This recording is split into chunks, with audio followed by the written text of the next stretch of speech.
With drivers facing sticker shock right now, we wanted to take a closer look at how U.S. oil production relates to soaring gas prices. AAA says the national average for a gallon of gas is now $4.24. But the price of crude oil is much more important to oil producers. This morning, the benchmark price is over $115 a barrel, a lot higher than last year. Omar Villafranca went to Oklahoma to show the impact of oil prices on local operators and the people who depend on them. That's Carol's house. Is that how you identify things? Oh, yeah. Hidden between the barns and buried 3,000 feet underground is Darlene Wallace's fortune. Wallace operates 13 small oil wells near Seminole, Oklahoma, known as stripper wells, producing up to 15 barrels a day for Columbus Oil Company. There are about 400,000 operational stripper wells in the United States. It's not a high-producing well. It's not a gusher. Well, that's why they call them stripper wells, because we are stripping the last bit of oil out of the well that we can possibly get. Anything under $50 a barrel, we lose money. Superintendent Tim Poplin showed us a sample of what they collect. This is the salt water, and this is Wilcox oil. And if you look, it's really not all the way across the top. As long as oil is over $50 a barrel, it's worth doing the work for. Yes, yes. Oil prices have been especially volatile in the last 5 years, and the boom and bust of the oil patch can have a major impact on small producers like Columbus Oil.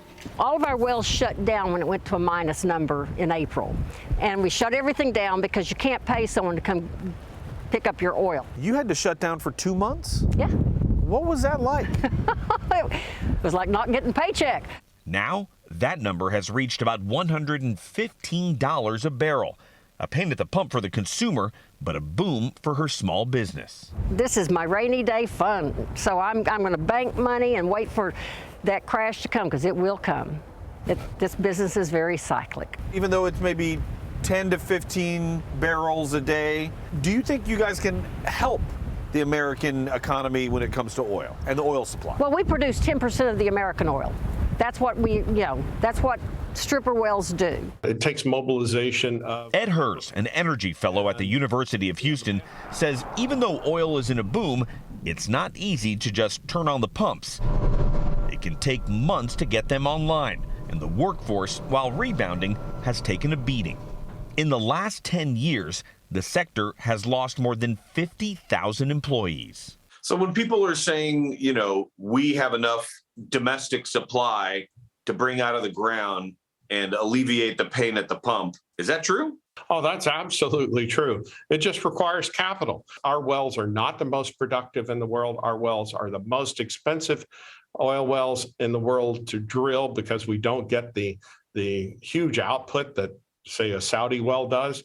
It's just a matter of dollars and cents. And no one's going to start drilling unless they can see a path forward to getting revenue and profits. Oil had gone down. Wallace won't slow down and plans to keep pushing production of her small wells. Wells are in the rural area. They're not in urban areas. And we give people in rural areas jobs. We can't let our rural areas dissipate because there are no jobs. She says it may not help Wall Street, but it helps Main Street. For CBS Mornings, Omar Villafranca, Seminole, Oklahoma.